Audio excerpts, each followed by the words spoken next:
Brother and sister, apa kabar? Kita lanjut ya di perpuluhan bagian yang kedua.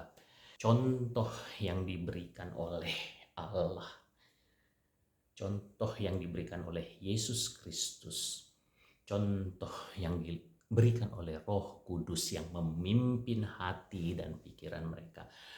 Bentuk kekuasaan yang sangat dahsyat dari Roh Kudus mempertontonkan bentuk ideal dari persaudaraan satu tubuh dalam Kristus itu ada di jemaat mula-mula. Di konten sebelumnya, kuncinya itu yang kegagalan umat Kristen untuk mengasihi Allah dengan segenap hati, jiwa, dan akal budi. Ini bagian yang kedua adalah karena umat Kristen itu gagal memahami fungsinya. Ada 3 fungsi di konten yang terdahulu, yaitu 1, amanat agung, 2, sebagai penopang terhadap saudari satu tubuh dalam Kristus, dan yang ketiga adalah sebagai saluran berkat dari Tuhan. Umat Kristen atau orang Kristen ini, kita itu tidak memperhatikan fungsi utama umat Kristen sebagai amanat agung, bahwa kita punya kewajiban sebagai penabur. Kita satu tubuh dalam Kristus, saudara-saudari satu tubuh dalam Kristus, dari denominasi gereja apapun yang berpegang teguh pada firman Tuhan, pada Alkitab, pada pengajaran yang benar pada Alkitab dan maksud penyampaian Tuhan di dalam Alkitab ini, kita seharusnya semua merasa satu visi dan misi, yaitu kita semua punya kewajiban untuk menabur.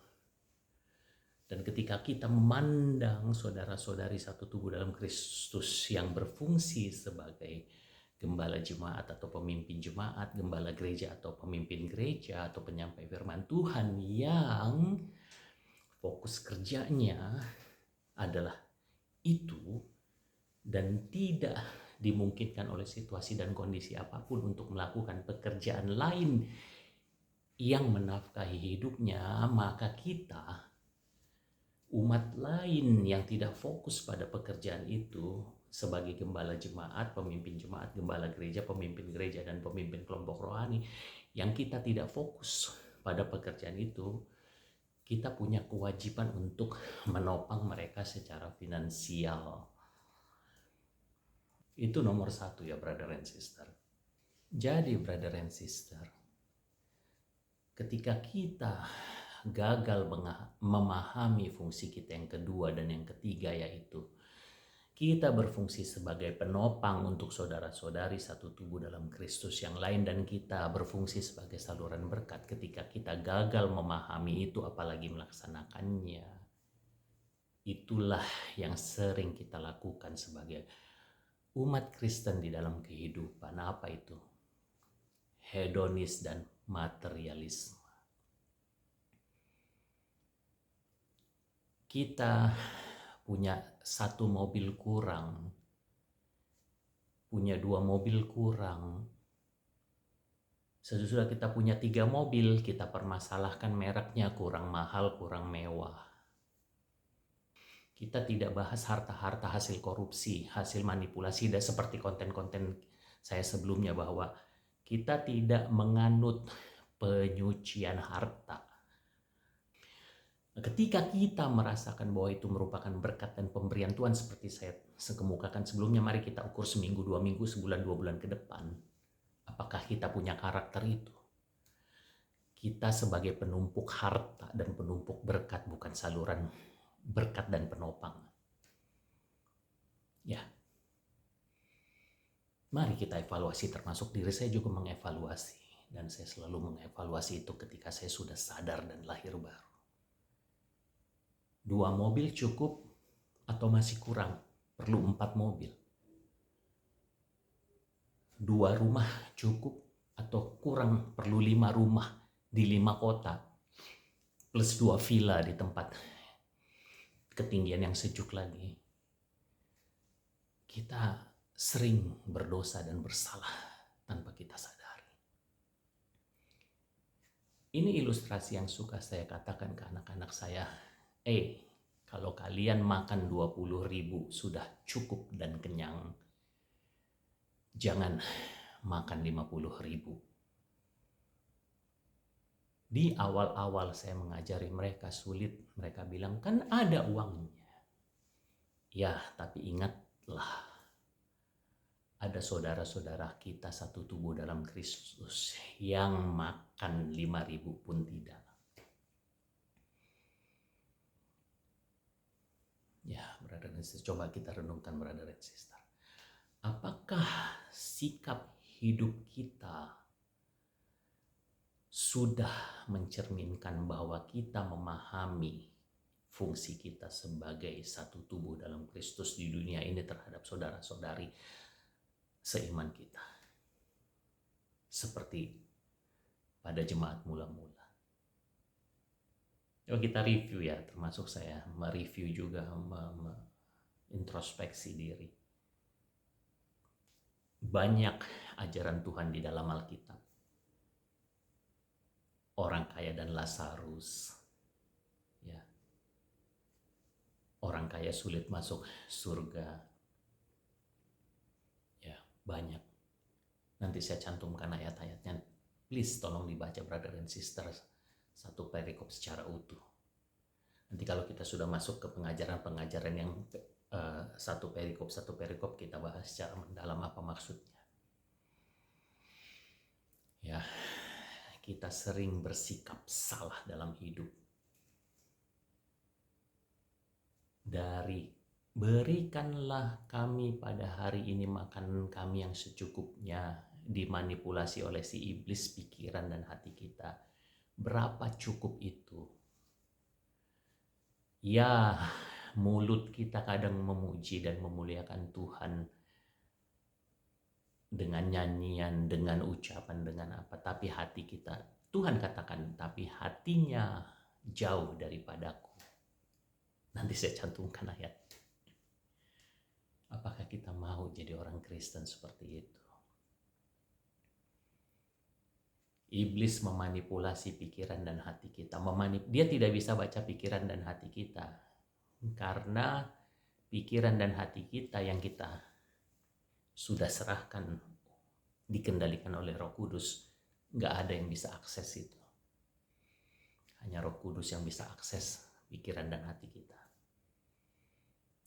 Iblis hanya bereaksi atas aksi kita dan beraksi atas reaksi kita. Dan dia bapa segala dusta, si iblis ini pintar memanipulasi. Jagoan nomor 1 manipulasi. Sehingga cukup itu bergeser. Dari tadinya cukup, kita merasa tidak aman kalau tidak lebih banyak. Dan kita baru merasa aman kalau itu sudah banyak, yang pameo dunia mengatakan 7 turunan dosa. Brother and sister, mari kita introspeksi, termasuk saya. Mari kita introspeksi di kehidupan kita yang terbatas ini. Apakah kita sudah menjadi penopang bagi saudara-saudari satu tubuh dalam Kristus dan menjadi saluran berkat bagi mereka, atau justru kita menjadi penumpuk berkat dan memperkaya diri, membangun benteng yang rapuh, yang seolah-olah kokoh dan kuat tapi rapuh? Yaitu apa? Kita mempersiapkan keamanan finansial untuk anak cucu kita, yang itu merupakan kesalahan yang fatal. Karena semua yang bersumber dari Tuhan kita harus kita pergunakan sesuai dengan peruntukan penugasan yang Dia berikan dalam kehidupan kita. Yang saya pernah bahas di konten sebelumnya pun, Dia memberikan kita free will atau kebebasan, dan Dia menilai kita dari itu. Apakah kita mengasihi Dia dengan segenap hati, jiwa, dan akal budi, dan apakah kita melakukan penugasan itu dengan baik dan benar dan penuh tanggung jawab iman. Mari kita introspeksi. Mari kita introspeksi brother and sister. Kita lihat sekeliling kita. Apakah ini ilustrasi saja biar gampang? Apakah kita yang menurut ukuran duniawi kaya raya dengan punya 2 atau 3 rumah, punya 4 atau 5 mobil, kita nggak usah jauh-jauh lihat saudara-saudari satu tubuh dalam Kristus di luar keluarga kita saja dulu. Adik kakak kita, tante kita, paman kita, bibi kita, om kita itu adalah saudara-saudari sedarah satu tubuh dalam Kristus. Apakah di tengah-tengah kemewahan yang kita miliki mereka miskin dan kekurangan? Ya. Apakah kita menolak permintaan mereka untuk meminta kepada kita atau meminjam daripada kita? Dan jangan salah brother and sister, meminta dan meminjam itu ada diucapkan Tuhan Yesus Kristus penebus Tuhan kita yang kita kasih itu di dalam Alkitab. Bagaimana kita harus merespon ketika saudara kita meminjam kepada kita atau meminta kepada kita. Ingat, hati-hati brother and sister, mungkin mulut kita mengatakan haleluya, puji Tuhan. Tuhan baik. Ingat, Tuhan Yesus mengatakan mulutnya memuji diriku tapi hatinya jauh daripadaku. Apakah kita orang seperti itu? Kita introspeksi. Ya. Kita lihat brother and sister, berapa cukup itu, baru kita merasa aman dan nyaman. Apakah kita katakan cukup itu kalau kita sudah berkelimpahan aman, anak cucu 7 turunan? Dosa brother and sister. Penjagaan itu adanya di tangan Tuhan, bukan kita yang menjamin keselamatan dan keamanan anak cucu kita. Allah yang sudah menjaga alam semesta ini sampai hari ini ketika saya mengucapkan ini, dan Allah yang sudah menjaga umatnya sampai hari ini ketika saya mengucapkan ini. Kita mati lebih dulu daripada keturunan kita. Kita tidak bisa memastikan mereka akan jadi apa. Dan bagaimana jalan hidup mereka ketika kita tidak menaruh seluruh perlindungan itu di tangan Tuhan dalam penyertaan kekuasaan yang dahsyat. Kita gagal dan berdosa. Ketika kita menjadi penumpuk harta dan berkat, saudara-saudari satu tubuh dalam Kristus di sekeliling kita saja yang masih sedarah, kakak kita, abang kita, adik kita, paman kita, bibi kita, om kita, tante kita masih miskin dan kekurangan ketika kita punya 3 atau 4 mobil. Mereka kesulitan membayar uang kuliah anak-anaknya atau membayar uang kuliah mereka. Brother and sister, pikirkan dan renungkan dan mari introspeksi hati kita, apakah kita sungguh-sungguh mengasihi Allah kita dengan segenap hati, jiwa dan akal budi kita, atau itu hanya ucapan di bibir tapi kita jauh dari Tuhan. Ini belum dijawab apakah itu 1/10, apakah itu perpuluhan, atau apakah itu 10% atau justru 10% itu lebih kecil, terlalu kecil. Nanti akan kita jawab di part 3. Tapi kita benahi dulu cara berpikir kita. Ya brother and sister. Apakah kita sudah menjadi pengucap haleluya puji Tuhan tapi kita hidup hedonis dan materialistis dan materialisme, dan kita melupakan saudara-saudara di sekeliling kita yang buat kita menghambur-hamburkan uang. Ini ilustrasi saja brother and sister.